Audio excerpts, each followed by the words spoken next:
আমি এখন বাংলার সেরা 3টে সিনেমার কথা বলবো। এই সিনেমাগুলোকে আমি চুজ করেছি কিরমভাবে সেটা আমি বলে দিই। আজকাল আমরা অনেক সিনেমাকেই মাস্টারপিস, এক্সিলেন্ট, অসাধারণ, অপূর্ব আমরা এরকম টার্ম দিয়ে থাকি। বাট সেরার সেরা যদি আমাকে কনসিডার যদি করতে হয় তাহলে আমাকে অ্যাকচুয়াল আর্ট ফর্ম মাথায় রেখে কথা বলতে হবে। এখন ব্যাপারটা হচ্ছে কি যে সিনেমা আমরা মনে করি যে এন্টারটেনমেন্ট পাওয়া উচিত সিনেমা থেকে।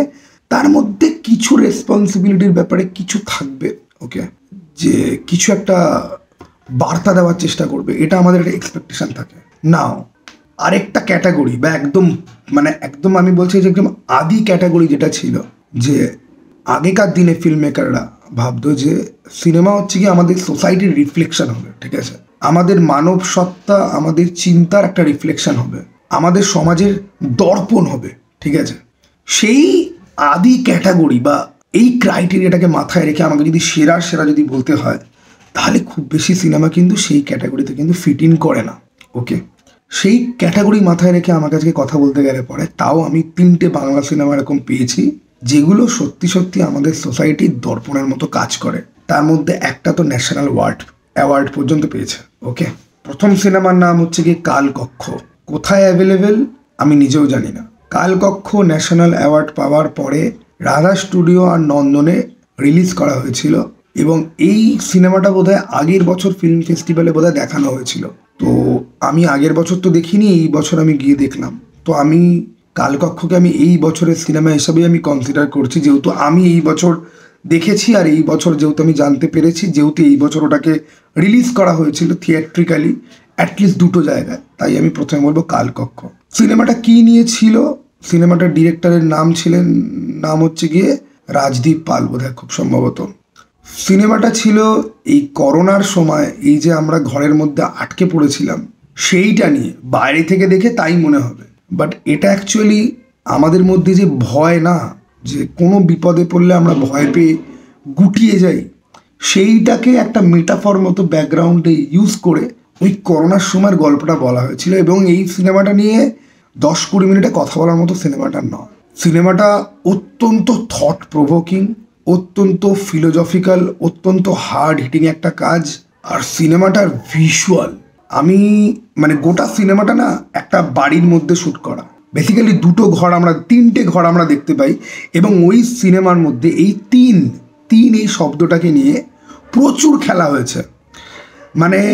সিনেমাতে 3টে মহিলা চরিত্র ছিল, একজন বাচ্চা, একজন ইয়াং আর একজন একদম ওল্ড এজ, ওকে।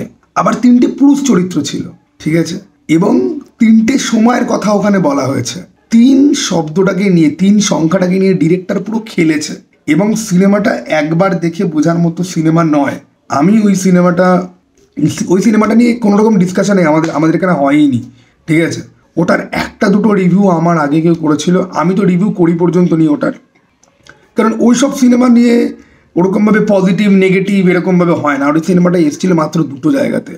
একদম ছিনে ফাইল যারা রয়েছে, যারা একদম খুঁজে দেখে, তারাই গেছে ওই সিনেমাটা দেখতে। তো আজকে আমি ওই সিনেমাটার ব্যাপারে কথা বলছি, কালকক্ষ। তোমরা পারলে দেখতে পারো। ওই সিনেমাটাতে চেনা মুখ বলতে শুধুমাত্র অমিত শাহ ছিল, আর যারা ছিল তাদের কাউকে আমি চিনি না।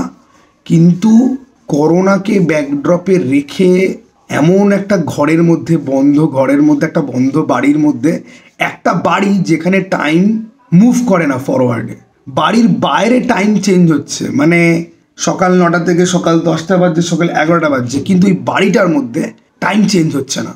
ইট ওয়াজ আ ফ্যাসিনেটিং ফিল্ম এবং সিনেমাটা এত কমপ্লেক্স এবং এত বিউটিফুল। ওই সিনেমাটা দেখলে পরে আপনার ব্রেন পুরোপুরি খালি হয়ে যাবে, আপনি দেখার পর মাথা চেপে ধরে আপনি বসে পড়বেন। বাট ওটা কিন্তু মাথা ব্যথার মতো ফিল্ম নয়, ওটা কিন্তু টেনেটের মতো ফিল্ম নয় যে দেখে আপনি কিছুই বুঝতে পারলেন না, এবার আপনাকে 1000টা থিওরি ঘাটতে হবে। আপনি বুঝতে পারবেন, পুরো জিনিসটা আপনি বুঝতে পারবেন। একটু অসুবিধা হবে, আপনি বুঝতে পারবেন। একটু ভাবলে, কারোর সঙ্গে গিয়ে দেখলে, কারোর সাথে গিয়ে কথা বললে পরে আপনি বুঝতে পারবেন। দেন বুঝে আপনার মধ্যে এতটা একটা ওয়েট তৈরি হবে না যে আপনি শুয়ে পড়বেন খানিকক্ষণ। তো প্রথম সিনেমা হচ্ছে কি কালকক্ষ। দ্বিতীয় সিনেমা, এটার রিভিউ আমার চ্যানেলে রয়েছে। দ্বিতীয় সিনেমা হচ্ছে কি অশোকওয়ালা। আমি অশোকওয়ালা দেখতে ভাবছি যে এই গল্পের আইডিয়া কোথা থেকে এলো। আইডিয়াও যদি আসে, এই গল্প নিয়ে ডিরেক্টর কনভিন্স কী করে করলো বা প্রডিউসার কনভিন্স কী করে করলো অ্যাক্টর অ্যাক্ট্রেসকে। অশোকওয়ালা বেসিক্যালি একটা ওষুধের দোকান, ঠিক আছে, কৃষ্ণ বলে একটা ছেলে, তার ওষুধের দোকান একটা রয়েছে একটা গ্রামের মতো জায়গায়। এবার সে তার দোকানে ওষুধের শিশিগুলোর সাথে কথা বলে, সে ওষুধের সাথে কথা বলে, তার জীবনের একটা পোর্শন নিয়ে এই ফিল্ম। এই সিনেমাটাতেও অমিত শাহ ছিল এবং অমিত শাহ এটাতে কালজয়ী পারফরমেন্স করেছে। আমি কালজয়ী শব্দটা কিন্তু জাস্ট এমনি ইউজ করছি না, সত্যিই বলছি। একটা লোক যে মেয়ে দেখলে পরে কথা বলতে ইন্টারেস্টেড হয়ে পড়ে, কিন্তু তার মনটা খুব ভালো, এদিকে আবার তার মুখে ক্যান্সার হয়েছে, তার বন্ধু তাকে বলতে পারছে না, কথা বলতে গিয়ে আস্তে আস্তে তার কথা জড়িয়ে যেতে আরম্ভ করছে, এবং সে একটা অসম্ভব ইনোসেন্ট ক্যারেক্টার, তার বন্ধু তাকে বলতে পারছে না। আর তার বন্ধু কৃষ্ণর যে ক্যারেক্টারটা, যেটা করেছিল সায়ন ঘোষ, সে ওই পাড়ার সবার সমস্ত কিছু জানে, যেগুলো সে জানতেও চায় না।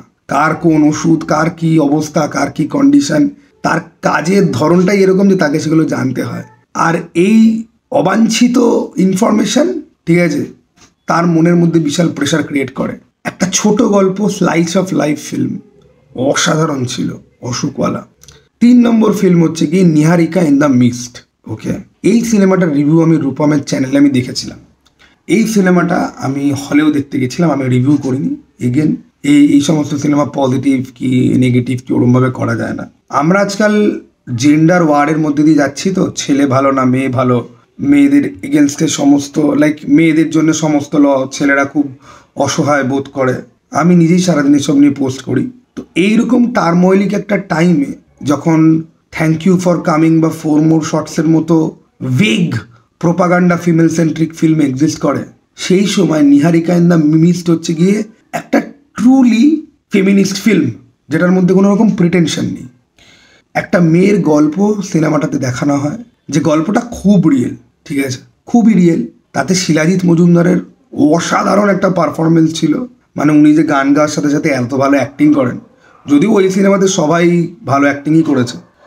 এবং কোনো প্রিটেনশন ছাড়া যে একটা গল্প বলা যায়, আর একজন প্রাপ্তবয়স্ক মানুষের জন্য একাকিত্ব আর অন্ধকার কেন প্রয়োজনীয়, গল্পের মধ্যে দিয়ে সেটাকে কাইন্ড অফ এস্টাবলিশ করা হয়েছিল। এস্টাবলিশও নয়, মানে আপনাকে মেসেজ দিয়ে বলা হচ্ছে না যে না ভাই তোমাকে একা থাকতে হবে। মানুষ কিভাবে একা হয়ে যায়, ঠিক আছে, আর একা অন্ধকার ঘরে দাঁড়িয়ে থাকার মধ্যেও একটা শান্তি আছে, সেই মেসেজটা সিনেমাটা দেওয়ার চেষ্টা করেছিল। অনুরাধা মুখার্জি বোধহয় এই সিনেমার মেন প্রোটাগনিস্ট ছিলেন। অসাধারণ অভিনয়, অসাধারণ গল্প, অসাধারণ সিনেমা, অসাধারণ অনুভূতি। এই 3টে সিনেমার সঙ্গে আমি আরও একটা সিনেমাকে রাখবো। আমি না বারবারই যে আমার কোলে ইনি রয়েছেন, ঠিক আছে, একে আমি যতই বেছে নেয় শোয়াই না কেন, ওকে আমার কোলেই আসতে হবে, ঠিক আছে, আমাকে জ্বালিয়ে মেরে দিচ্ছে। 4র্থ সিনেমা, যদিও আমি বলেছিলাম সেরা 3, এটাকে আমি অনারেবল মেনশন হিসেবে রাখছি, মায়ার জঞ্জাল। এই যে G5-এ ছোট লোক বলে একটা ওয়েব সিরিজ এসছে, ওটা যিনি বানিয়েছেন তিনি এই সিনেমাটা বানিয়েছিলেন, মায়ার জঞ্জাল। এই বছরই বেরিয়েছিল, আমি নন্দনে দেখতে গেছিলাম। নন্দন 2-তে কিছু ভালো সিনেমা আসে যেগুলো আর অন্য কোনো হলে আসে না। নন্দন 2, নজরুল তীর্থ, রাধা স্টুডিও, সিনেমাগুলো সত্যি বলছি ট্রু আর্ট ফিল্ম, ঠিক আছে, ট্রু আর্ট ফিল্ম। আমাদের এখানে বাংলাতে ফিল্মের জনরে এখন ঘুচে গেছে, কোনটা ফ্যামিলি ড্রামা, কোনটা কমার্শিয়াল, কোনটা সেমি ফ্যামিলি ড্রামা, কোনটা সেমি কমার্শিয়াল বুঝতে পারা যায় না। তো এর চক্করে আর্ট ফিল্ম পুরোপুরি ঘুচে গেছে। নাও দিস ইজ আর্ট ফিল্ম, মায়ার জঞ্জাল। মায়ার জঞ্জালে কতগুলো মানুষের গল্প দেখানো হয়েছে, সবার গল্প সবার সাথে জড়িয়ে রয়েছে। সিনেমাতে একটা অনসম্বল কাস্ট ছিল, ঋত্বিক চক্রবর্তী ছিল, পরাণ বন্দ্যোপাধ্যায় ছিল, চান্দ্রেই ঘোষ বোধহয় ওনার নাম, উনি ছিলেন, ব্রাত্য বসু ছিল একটা খুব ইন্টারেস্টিং রোলে, একজন পলিটিশিয়ান যে তার বউকে খুব ভালোবাসে, এদিকে সে বেশ্যাপল্লীতেও তার একজন মহিলা রয়েছে যাকে উনি ভালোবাসেন, উনি নিজের বউকেও ভালোবাসেন, বেশ্যাপল্লীতে ওনার একজন গার্লফ্রেন্ড আছে তাকে উনি ভালোবাসেন। ওখানে উনি একজন পাওয়ারফুল চরিত্র, বাট তার মনটা খুবই নরম, ঠিক আছে।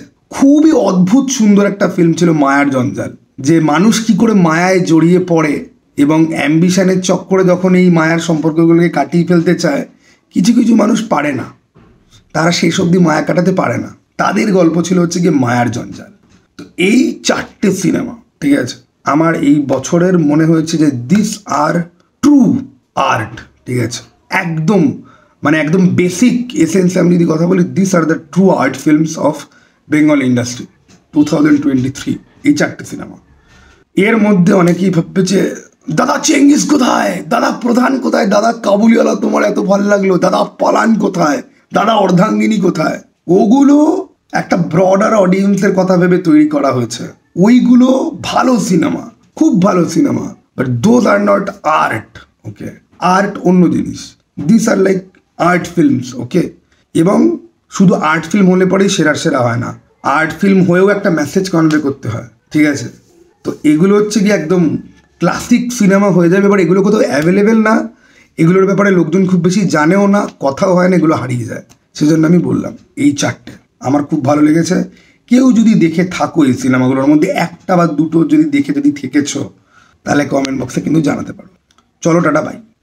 এরপরে একটা লিস্ট আসবে সব থেকে জঘন্য বাংলা সিনেমা, এবং সেই লিস্টে খেলা হবে, ঠিক আছে? চলো টাটা, বাই।